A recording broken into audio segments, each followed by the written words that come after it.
die rede vir ons bestaan. U is die middelpunt van ons aanbidding.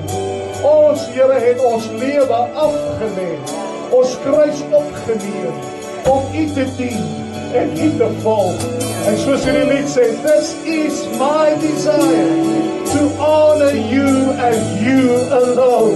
Elke asemteug wat ons gee, elke oomblik wat ons wakker is, elke tree wat ons gee in hierdie lewe, doen ons tot eer en verheerliking van U naam. En selfs as wat ons vanmôre hier saam is, om ons offers aan U te bring. Ag Here, wil U nie soos in die ou dae weer met vuur antwoord en hierdie offers verteer wat voor U gebring word, die Here. Ek vra dit vanmôre in Jesus naam. Ons het U nodig. Ons het nodig om in gemeenskap met U te wees. Ons het nodig om voor die aangesig te verskyn. En ek vra vanmôre, mag hierdie 'n oomblike tyd wees waar ons met U gemeenskap het en U met ons. Ons kom sit aan U voete vanmôre, soos Maria aan U voete kom sit, Here. En ons is hier om te luister. Ons is hier, Here, om ons harte fyn op te stel, sodat U ons kan verander na U beeld en gelykenis. Want dit is ons begeerte, ons grootste begeerte, om soos U te wees, om soos U te praat, om soos U te beweeg in hierdie wêreld. So kom vanmôre, Vader, en kom deel met ons. Dis my gebed en verlange in Jesus naam. Amen en amen. Dis heerlik om die Here te dien. Amen. Die Here seën vir U baie ryklik. As U wil bly staan, is U welkom. As U wil sit, is U welkom. Ek glo jy kan saam met my stem dat die Here is in ons midde vandag. Amen. En jy weet, daar is verskillende maniere hoe mense God beleef. Jy weet, sommige mense sê God was in ons midde, maar dit is omdat hulle glo dat God se woord waar is. Daar 2 of 3 in sy naam saam, daar's in hulle midde. So, hulle sê dit deur geloof dat God se woord is, ja en amen. Maar broer en suster, dan kom daar ook 'n geleentheid waar jy God se teenwoordigheid tasbaar beleef. Dis nie iets wat ek weet nie, dis iets wat ek beleef. En ek dink dis wat ek vanmôre ervaar, ek beleef dit. Ek weet dit nie net dat hy is in ons midde nie. Ek voel dit. Amen. Is daar miskien nog iemand wat kan sê ek voel? Weet hy is hier. Weet hy is lewendig. Want ek voel hom hier. Amen. Hy is hier in my hart. Sy hand is op my lewe. En dit is die kosbaarste oomblikke in 'n mens, aan 'n kind van die Here se lewe. Is daardie oomblikke waar die Here naby aan jou beweeg. Die Here het vir Moses gesê, gaan staan in die skeur van die rots en ek sal naby jou verbygaan. In the cleft of the rock. Daar's 'n rots wat vir ons gekloof is. Ons kan vanmôre die skeur van die rots gaan staan. Want hy wat in my bly en ek in hom, hy dra veel vrug. Ons is in hom. Weggesteek, weggeberg, verborge. En soos wat ons in Christus is, gaan hy nou hier verby. By jou en by my. Laat my dink aan daai lied wat sê, gaan my nie verby, o Heiland. Gaan my nie verby. Wyl U anders seën nou ook my. Ag Here, wil U die vanmôre U volk seën. Wil U die U genade grootliks oor hulle lewe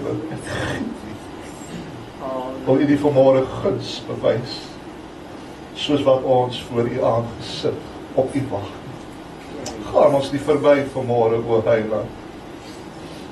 Ons verlange is na U. Amen. Ons verlange is na U teenwoordigheid. Ek vra dit in Jesus naam. Amen. Amen.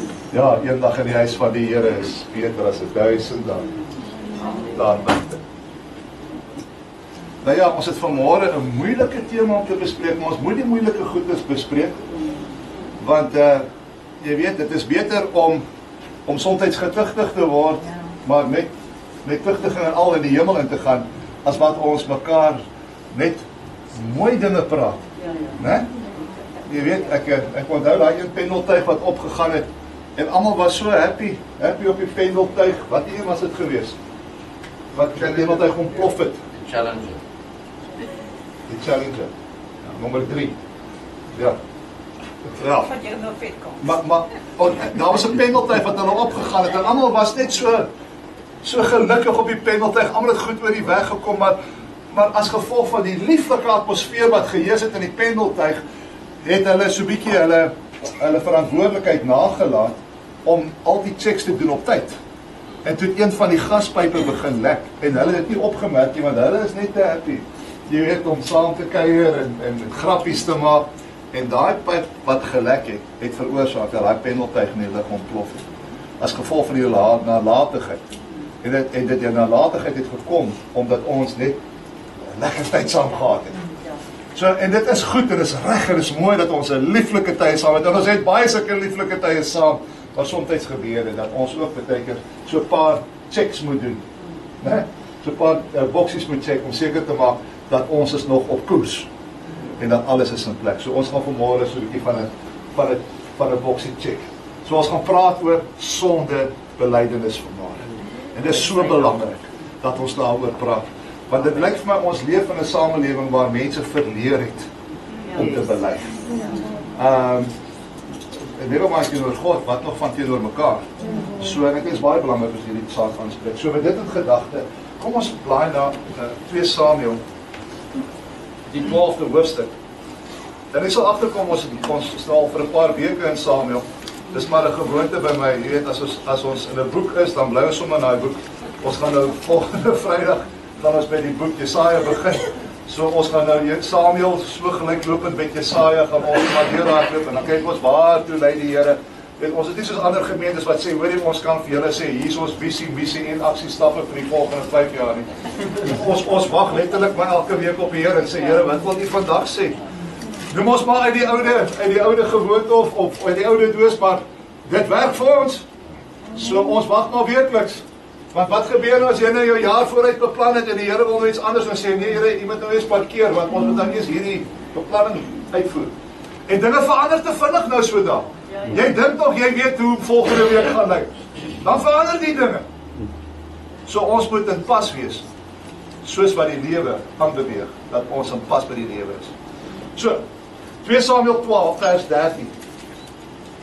En Dawid sê vir Nathan, ek het gesondig teen die Here. En Nathan sê vir Dawid, so het die Here dan ook u sonde vergewe. U sal nie sterwe nie. Net tot sover. Ek het gesondig teenoor die Here. En Nathan sê vir hom, jy is vergewe. En jy sal nie sterwe. Nou, broer en suster, wat ons hier kry, is 'n opregte belydenis. Nie 'n aangeplakte belydenis soos wat ons baie keer kry onder mekaar, wat ons baie keer vir mense maar net sê, ag okay, ek is sorry man. Jy weet, eintlik het my gesprek oor te kry, maar dit kom nie uit die hart uit. Ek het gisteroggend toe doen ek 'n proefneming met my eie seun. Die groter ene. My vrou is nou nie hier nie.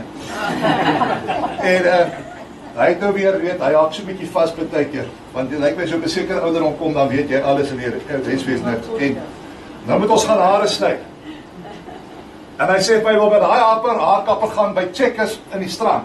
Ek sê die een daar by die spoor. Hy sê nee, die ander Checkers by Hendrik Lou. Ek sê daar is 'n Checkers. Hy sê daar is 'n Checkers. Ek sê daar is 'n Checkers. Hy sê daar is 'n Checkers. Ek sê daar is hy sê daar is 'n Checkers. Toe sê ek van okay. Jy wat altyd reg is. As daar nie 'n Checkers is nie, dan gaan jy vir my om verskoning vra. Want ek gaan nou ry so toe waar jy sê. Hy sê dis reg pa. En ek ry so en toe ons nou uiteindelik by Hendrik Lou kom ons draai dan sê ek nou sien wat staan daar bo. Pick and pay. So het hy die mekaar geraak. Né? Toe wil hy nie herken nie. Maar het so ding van, ag okay pa, jy seker maar alweer reg. Ek sê nee, ek soek 'n verskoning. Ek het mos nou gesê sorry. Ek sê, is dit hoe jy verskoning vra met daai attitude? Dis mos nie 'n verskoning nie. Nou wat op paai moet ek nog sê? Maar hoorie, maar toe kook het hier by. Maar ek los het nou eers. Want as ek nou praat, dan gaan ek dinge sê wat ek dan later self moet bely.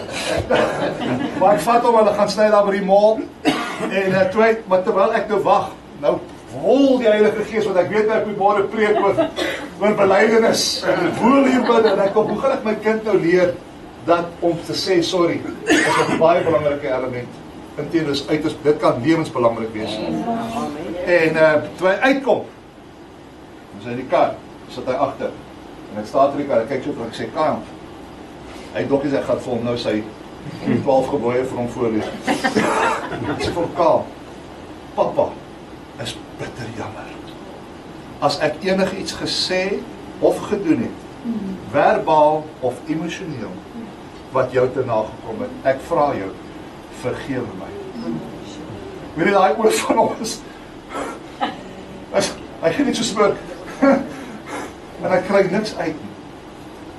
Maar wat die Heilige Gees maak het, is stel die voorbeeld, selfs al voel jy is aan die regkant.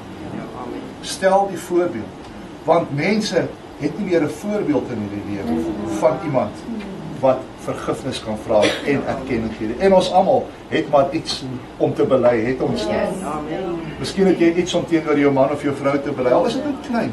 Maar kom ons kom in die gewoonte, want mense bely nie meer nie, en mense vergewe nie meer nie, want hulle het nie meer 'n voorbeeld nie. Wanneer laas het iemand opreg na jou toe gekom en sê, nee, ek is so jammer.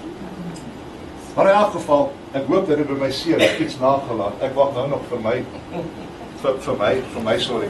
Maar in elk geval, hierdie wat Dawid hier gedoen het, was 'n opregte belydenis. Was nie aangeplak nie. Nou wat hier gebeur het is, dit was die tyd van oorlog. Daar was jaarliks 'n tyd gewees, onder die verskillende nasies, en die konings van die nasies met hulle leermagte het uitgebeweeg in oorlog, om 'n byt in te win. Jy weet, om die stad of die dorpe se kaste weer vol te maak, as ware, die spense weer vol te maak, so het 'n oorlog uitgegaan om 'n byt terug te bring. So het was 'n tyd van oorlog, en Israel het uitbeweeg om teen die Ammoniete te gaan oorlog voer. Maar ons sien dat koning Dawid, wat die koning was van Israel op daardie stadium, nie soos gebruiklik saam met die leermag uitbeweeg het nie, want Israel se konings het altyd vooraan uitbeweeg wanneer hulle uitbeweeg het in oorlog, maar hierdie keer het Dawid nie saamgegaan nie. Hy het agtergebly. En so het hy vir Joab, sy generaal, aangestel om die leiding te neem, en hulle gaan toe met Joab gaan hulle uit 'n oorlog teen die Ammoniete. Maar Dawid bly agter. Dis al klaar sy eerste fout. En toe gebeur dit nou so een aand, toe hy nou daar op sy paleis se dak, en hy geniet die aandlig, en hy kyk so uit oor want sy paleis se dak natuurlik bo al die ander huise se dakke, so hy kan afkyk oor die koninkryk van Israel. En toe hy so afkyk, toe sien hy daar op 'n ander huis se dak, is daar 'n vrou, pragtig, beeldskoon, met die naam van Batsheba, besig om te bad. En toe hy haar raak sien, toe gaan sy hart na haar toe. En hy gee bevel vir sy diensknegte om haar te laat roep, want hy wil met haar tyd spandeer. En daardie aand kom Batsheba na Dawid se huis, en Dawid het haar verlei, en hy het by haar ingegaan, en hulle het gemeenskap gehad. Kort daarna kry hy die boodskap van Batsheba, ek is swanger. Nou is die moeilikheid. Want hierdie Batsheba was die vrou van 'n man met die naam van Uria. En Uria was een van sy oorlogssoldate wat vir hom uitgegaan het in oorlog, en hy slaap agteraf met sy vrou. Maar omdat Dawid nou bekommerd was dat hierdie ding gaan uitkom want Batsheba is swanger, toe besluit hy om dit te probeer wegsteek. Weet al probeer om 'n ding weg te steek. En hy probeer dit wegsteek met onderduimse planne. En wat hy toe doen is, hy laat vir Uria roep van die oorlogsveld af, om terug te keer huis toe. En toe Uria by die paleis kom, toe knoop Dawid met hom 'n gesprek aan. Hoe gaan dit daar op die oorlogsveld? Wat is die moraal van die soldate? En toe beveel Dawid vir Uria aan om terug te gaan na sy huis toe en nie terug te gaan oorlogsveld toe nie en met haar tyd te spandeer. Jy sien, wat Dawid gehoop het gaan gebeur, is dat Uria daardie aand by sy vrou sal ingaan. En dat dit sal blyk dat dit eintlik hy was wat sy vrou swanger gemaak het. Maar hoeveel van julle weet, die oomblik as jy begin met 'n leuen, dan het dit 'n sneeubal effek. Want nou moet jy die leuen opvolg met nog 'n leuen en jy moet nou jou gedrag opvolg met nog verkeerde gedrag om die eerste gedrag toe te smeer. Was julle al in so 'n situasie gewees? En dis wat met Dawid gebeur het. Nou moet hy die een ding na die ander doen om hierdie leuen toe te smeer.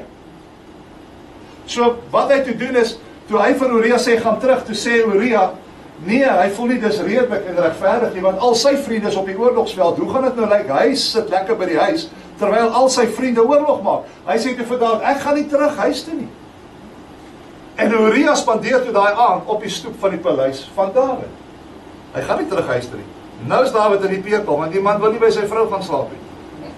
So, wat Dawid toe nou doen is, die volgende dag, toe roep Dawid hom weer en hy knop weer lekker gespreidings aan. Maar hierdie keer het Dawid toe 'n lekker wyn daar, en hy gee vir Uria wyn om te drink, om so 'n bietjie die weerstand af te breek. En toe versoek hy hom weer, om te gaan, huis toe. Maar Uria het weer weerstaan, en nie gegaan nie. So hy slaap 'n tweede nag, op die stoep van die paleis van Dawid. En dis toe wat Dawid besluit, nou maar goed, jy laat my geen ander opsie nie. En hy stuur vir Uria terug oorlogsveld. Maar hy stuur 'n boodskap vir Joab, sy generaal, en sê vir hom, wanneer Uria terugkeer, sit vir hom in die voorste linies, daar waar dit die gevaarlikste is. En wanneer julle op die Ammoniete aanval, sit hom heel voor. En wat het julle het gebeur? Uria het gesterf in die oorlog. Nou het Dawid nog bloed ook op sy hande. Dit begin deur verleiding vir 'n ander man se vrou. Dat hy bloed op sy hande. En weet julle wat doen Dawid? Hy probeer dit nog steeds wegsteek. Wat doen hy? Hy probeer homself voorhou as 'n held. As 'n vroom man. As iemand wat omgee vir sy medesoldate. En hy gaan en hy neem vir Batseba en hy trou met haar. En maak vir Batseba sy eie. En die mense dink, o, wat 'n wonderlike koning, wat so goed is om weer die vrou te neem van 'n gevalle held en haar in te bring in die kasteel. Maar in tussentyd het die Here presies geweet wat aan die gang is. Maar Dawid het probeer om sy sonde weg te steek. Ja, amen. Broer en suster, kom ons wees eerlik met mekaar vanmôre.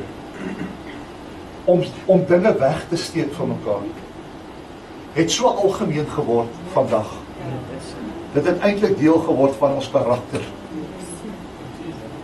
Ons kom dit nie eens agter nie, hoe maklik ons dinge wegsteek. Of mense om die bos probeer ry. En jy weet, dit gaan terug na die dae van die tuin van Eden. Wat het gebeur in die tuin van Eden? Toe Adam en Eva gesondig het en ongehoorsaam was en geëet het van die vrug, toe vat hulle vyeblare en hulle probeer eerstens hulle naaktheid toemaak. Hulle wil dit bedek, hulle wil dit wegsteek. Toe die Here kom om met hulle gemeenskap te hou en hy kom in die tuin en wat doen Adam en Eva? Nou kryp ons op dop weg. Ons steek nie die dinge weg, ons kryp ons sommer heeltemal weg. En toe God hulle konfronteer en sê, wat het julle nou gedoen? Wat is Adam se reaksie? Dit is nie my skuld nie. Inteendeel, Here, is eintlik u skuld. Hy het eintlik vir God die skuld gegee. Want hy gesê, Here, dis u wat hierdie vrou vir my gegee het. En broer en suster, kom ek sê vir u, die Adams in ons lewens is nog baie lewendig. Amen. Is nog baie aktief. Is nog baie sterk teenwoordig. Die aarmens is baie skraal vanmôre. Ja. Laasweek was die aarmens, die dag het gelig, Vandag is dit sulke fluisterstemmetjies. Dis nog baie sterk teenwoordig in ons lewens. En Eva is ook skuld. Maar wat het Eva gedoen? Jy wil vir my die skuld gee. Praat met hierdie slang, Here, dis hy wat na my toe gekom het en my verlei het. Heeltyd, blaamskuif. It's not me, it's not me, it's not me. So dit kom al van daardie dae af. En broer en suster, ons is lief om dinge weg te steek. Jy weet, die moeilikste woorde vandag, en Johan sê dit baie, die moeilikste ding vandag vir mense is om te sê is, ek is jammer. Amen. Ek het gesondig. Ek is skuldig. Dis bitter moeilik om dit. Inteendeel, as ek nou 'n toets moet doen en ek vra vir u, kom ons oefen dit bietjie. Ek is jammer. Dan sien jy kry so klop in jou keel. Né? Want jy het lanklaas daai woorde geuit het. Ek is jammer. Kan jy dit sê? Ek is jammer. Bedoel dit? Kan jy dit sê met bedoeling? Ek is jammer. Ek sal jou vergewe, want ek is net so skuldig. So sal jy my ook vergewe. Dit is so 'n moeilike ding om te sê. Ek is jammer. Ons probeer inteendeel om ons skuld weg te steek. En dit kom eintlik van ons kinderdae af. Kan jy onthou toe jy 'n kind was? En mamma het lekker koekies gebak. En is daar op 'n glas, in 'n glashouer. En jy dink mamma is daar buite in die tuin besig. En jy kruip daar by die kombuis, né? En vat 2 koekies sonder om te vra. En hier, as jy omdraai, dan is mamma agter jou. Die krummels lê die hele wêreld vol. Die chocolate streep is hier oor jou wang gespeer. En wat jou eerste woorde? Ek het dit nie gegee, mamma. Ek onnodig, ek was ek nie. Dit was die hond, mamma. Dit kom van ons jeug af. En interessant, as jy gaan lees byvoorbeeld Psalm 58 vers 4, dan praat hy van hierdie leuns, wat eintlik al in ons kinderdae na vore gekom het. Hy sê daar in vers 4, Psalm 58, hy sê, afvallig is die goddelose mense van die geboorte af. Die leuensprekers dwaal van die moederskoot af. Ons het al daar geleer om te jok van die moederskoot af. Moes iemand jou geleer het om te jok, Dion? Is my bors gestop. Ons is nou terug by punt 1. Jy weet waar ons nou net eers wil blyf sit. So of jy shift die blyf, of jy ontken dit bloot, jy lieg. En dit kom van ons moederskoot af. Maar wat ons met ons kinders leer is om die waarheid te praat. Dis wat ons hulle moet leer. Weet, leer hulle die weë van die Here in die dae van hulle jonkheid, sodat as hulle groot word, hulle daarvan nie sal afwyk. So, en nou wat gebeur? Wanneer jy 'n leuen vertel, dan moet dit opgevolg word met nog 'n leuen. Om die eerste leuen toe te speel. Maar wat sê Spreuke 28 vers 13 van so 'n mens? Kyk gou-gou. Spreuke 28:13. Hy sê daar, hy wat sy oortredinge bedek, sal nie voorspoedig wees nie. Hoor jy dit? Maar hy wat dit bely en laat staan, sal barmhartigheid vind. Baie keer, dan kan jy nie verstaan hoekom jy nie deurbrake kry nie. Jy kan nie verstaan hoekom jy so sukkel nie. Hoekom dit voel of die Here ver van jou af is nie, of hy nie jou gebede hoor nie. Baie keer is dit omdat daar oortreding is, dat jy bedek.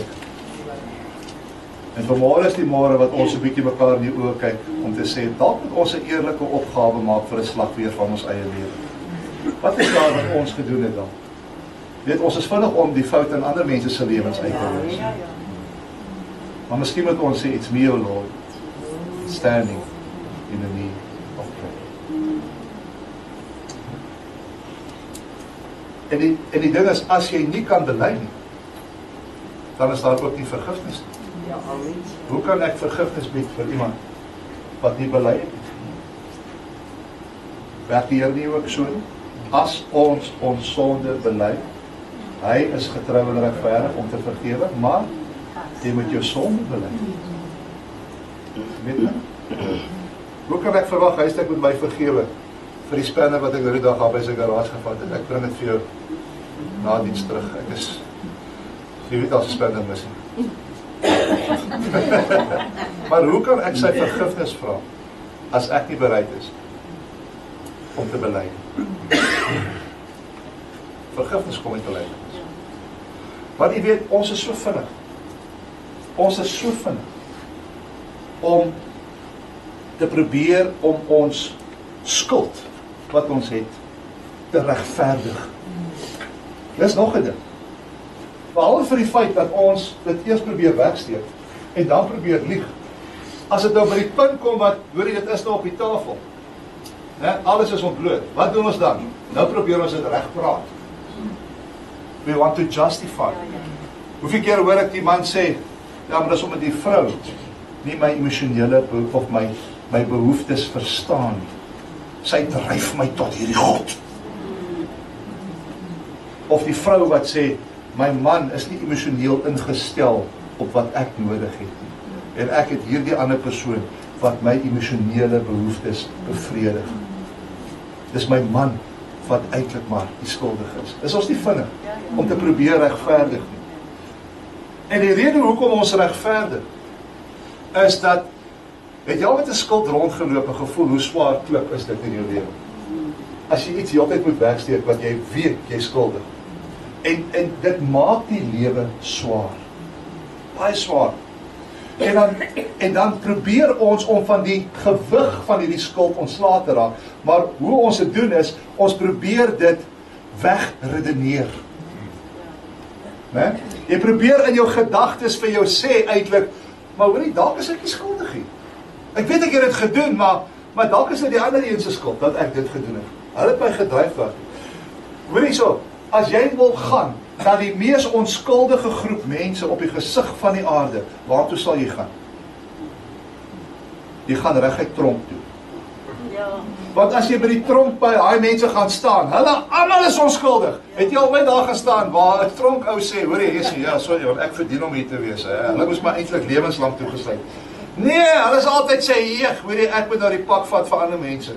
Jy weet, die skuldiges loop al buite rond. Ek is onskuldig nie.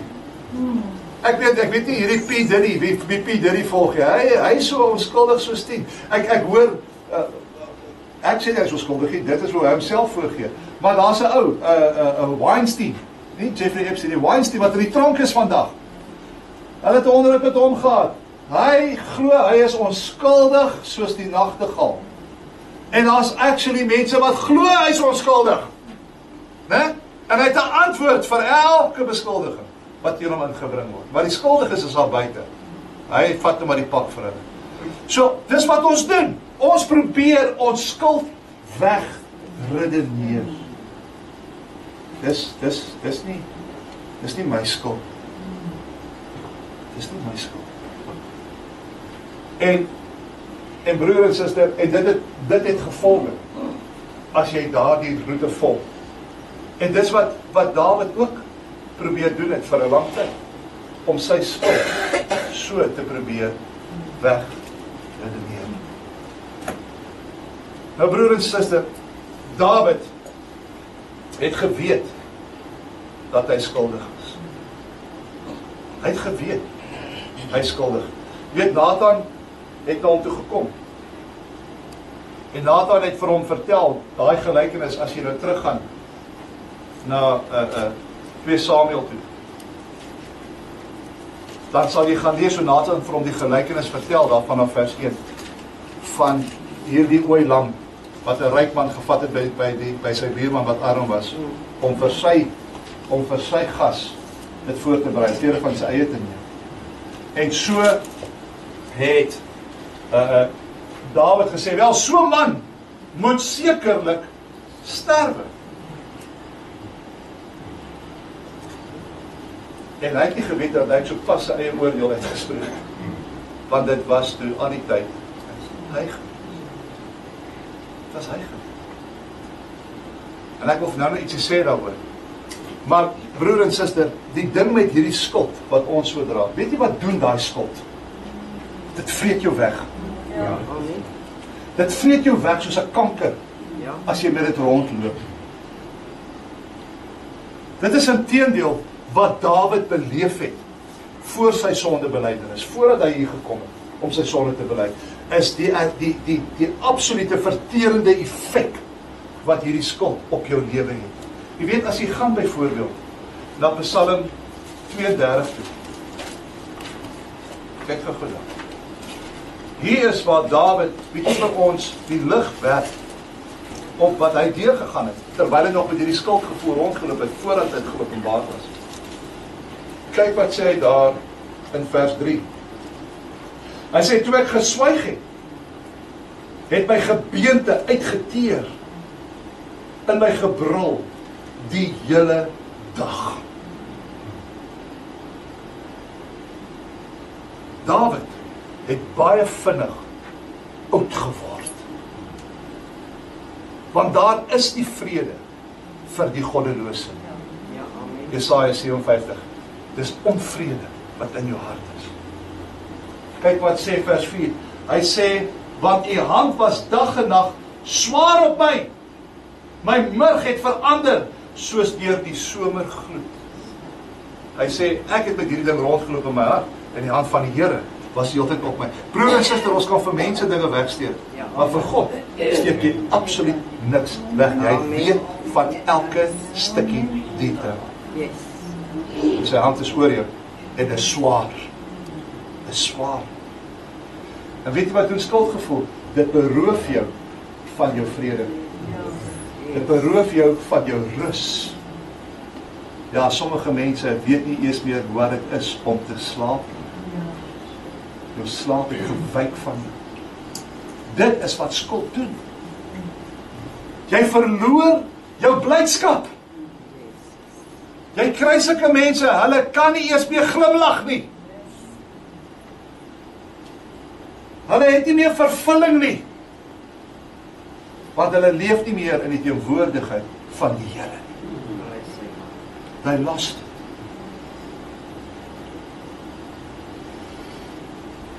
Maar die Here wil jou vrymaak daarvan.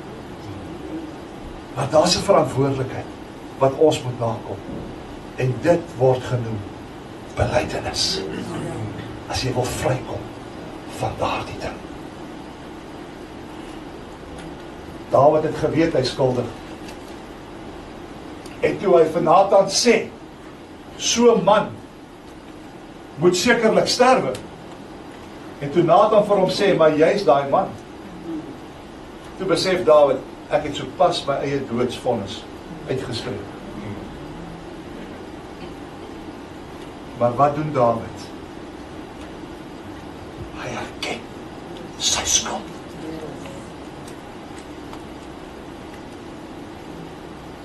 Hy sê, Dawid sê vir Nathan, ek het gesondig teen die Here. Nathan sê vir Dawid, so het die Here dan ook u sonde vergewe. U sal nie sterwe. Kyk hier toe vinnig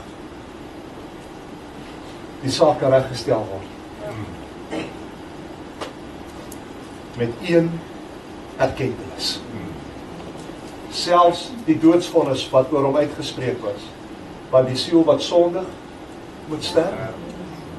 Maar die oomblik as jy bely, dan haal die Here die doodsvonnis af.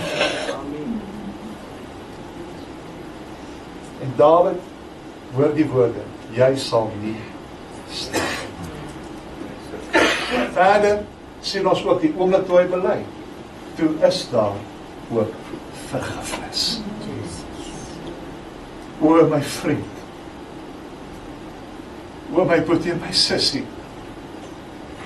is dit nie tyd om vergifnis by die Here te soek? Hoe lieflik is dit nie, wanneer die Here vir jou sê, jou sonde is jou vergewe. Ons het 1 Johannes 1 vers 9 genoem as ons sonde bely. Hy is getrou en regverdig om ons die sonde te vergewe en van alle ongeregtigheid te reinig. Dis wat die Here wil doen. En oor die blydskap, die absolute blydskap wat Dawid ervaar het toe hy daardie woorde uiter. As jy lees daar in Psalm 32, hy sê in vers 1, hy sê welgeluksalig is hy wie se oortredinge vergewe is en wie se sonde bedek is. Hy het soveel blydskap beleef, die absolute verligting wat kom wanneer daardie las van jou afgeneem word. Die verligting wat kom wanneer jou sonde vergewe word. Daar is soveel vreugde in dit, want gemeenskap tussen jou en God word weer herstel en jy is weer in sy teenwoordigheid. Dit is wat die Here vir ons in gedagte het. Maar dan wil ek iets noem. En dit is alhoewel Dawid vergifnis gekry by die Here. En alhoewel daardie las weggeneem was, hy nie sou sterwe nie, die loon is afgewend, het die sonde wat hy gepleeg het, nog steeds sy tol geëis. Nog steeds sy merk gelaat. As jy 'n verkeerde oes in die saailand gesaai en jy kom intussen tyd tot inkeer en jy sê, "God, ek het verkeerd gesaai." Dink jy daai eerste oes gaan skielik nou net verander in 'n goeie? Nee. Daai oes gaan nog steeds opkom. Jy gaan nog steeds die vrug pluk van wat jy gedoen het. Maar hoe verander jy jou volgende opbrengs? Jy begin verander wat jy saai. Daai oes moet steeds opkom. Maar verander die saad. Verander jou gedrag. Verander hoe jy praat. Dan sal jy sien, wanneer die volgende oes opkom, sal dit goeie vrug oplewer. En Dawid, hy moes nog die verantwoordelikheid vat van wat hy gedoen het. Want kyk, wat sê Nathan vir hom in vers 10 van 2 Samuel 12. Hy sê, nou Dawid, sal die swaard vir ewig van jou huis nie wyk nie. Omdat jy my verag het en die vrou van Uria die Hetiet geneem het om jou vrou te wees. So sê die Here, kyk, ek sal uit jou huis onheil oor jou verwek en jou vroue voor jou oë neem en aan jou naaste gee. En hierdie naaste was Absalom, sy eie seun. Sodat hy by jou vroue sal slaap voor die oog van hierdie son. Met ander woorde, dit sal 'n publieke aangeleentheid wees. Jou naam sal verneder word. Ja, jou sonde is vergewe. Ja, die dood is van jou afgewend. Maar jy gaan nog die vrug pluk van wat jy gedoen het. En wanneer jy so 'n bietjie verder blaai, dan 2 Samuel hoofstuk 16.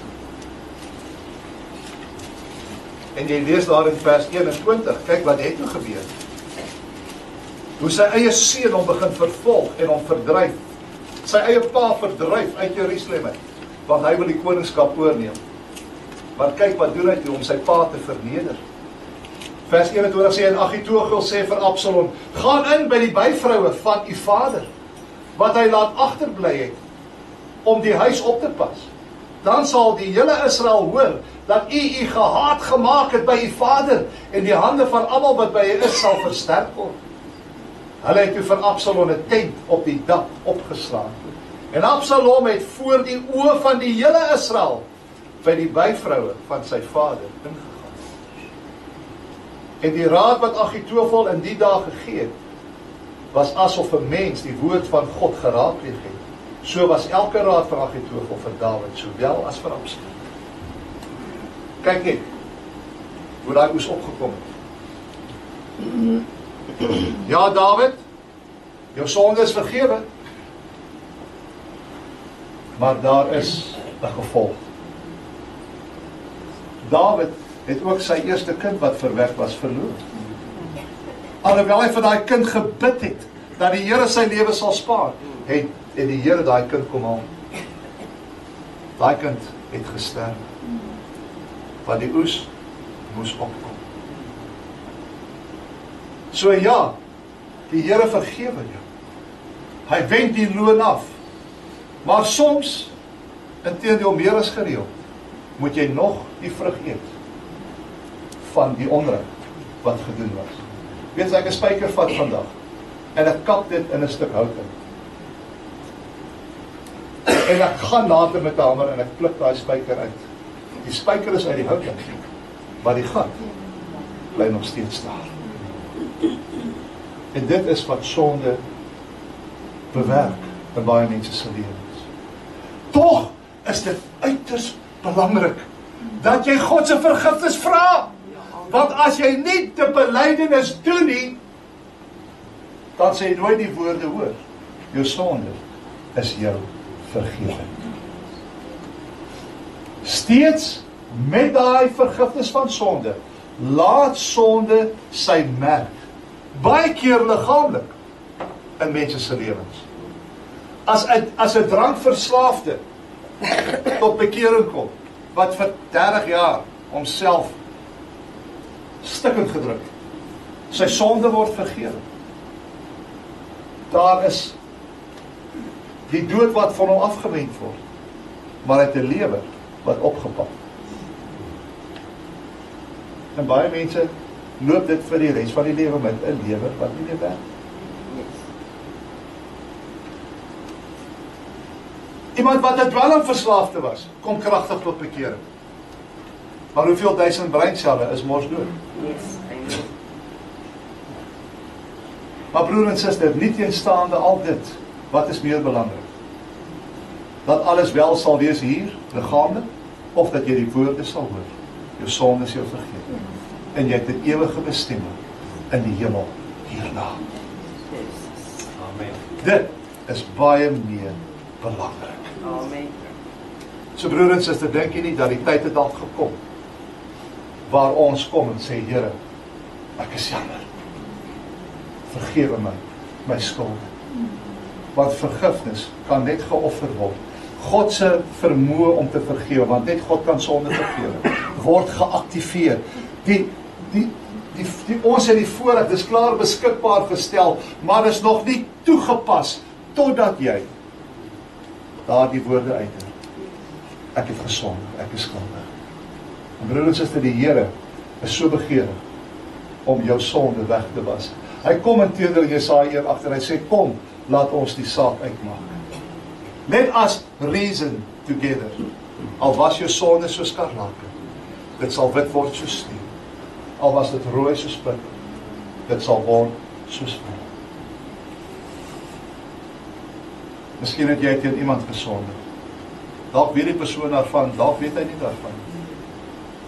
Maar as jy jou gawe na die altaar bring, en dat jy daarby val, dat jou broer iets teen jou het, laat maar eers jou gawe. Gaan versoen met jou broeder.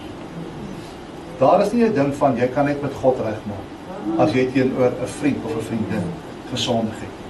Ons is 'n opdrag gegee. Moenie jou gawe bring, want God gaan nie jou gawe aanvaar. Jy kan aangaan, jy kan jou gawes bring, maar moenie dink dat God aanvaar het. Los my eens jou gawe. Gaan versoen met jou broers. En kom dan en bring jou gawe. Dink jy nie dis tyd dat ons 'n voorbeeld stel vir mekaar? Miskien is daar nou iemand wat in jou gedagtes opkom en sê, dis dalk tyd om daai foon op te tel. Dis dalk tyd om daai koffieafspraak te reël. Om te gaan regmaak. Want as julle die mense hulle oortredinge vergewe, sal julle Hemelse Vader julle oortredinge ook vergewe. Maar as julle die mense hulle oortredinge nie vergewe, kan julle Hemelse Vader julle oortredinge ook nie vergewe. Want hoe kan ons sê dat ons hom lief het, wat ons nie gesien het, terwyl ons die wat ons sien, nie lief het? Kom ons bewys ons liefde teenoor God in ons gedrag teenoor mekaar. Want dis die groot gebod, dat jy die Here jou God sal lief hê, met jou hele hart, met jou hele siel, Here verstaan. Die tweede wat jy aan gelyk staan, jou naaste, soos jouself.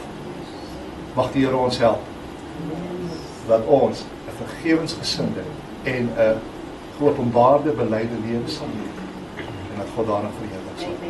Vader, dankie vanmôre vir hierdie kort, maar so dringende gedagte.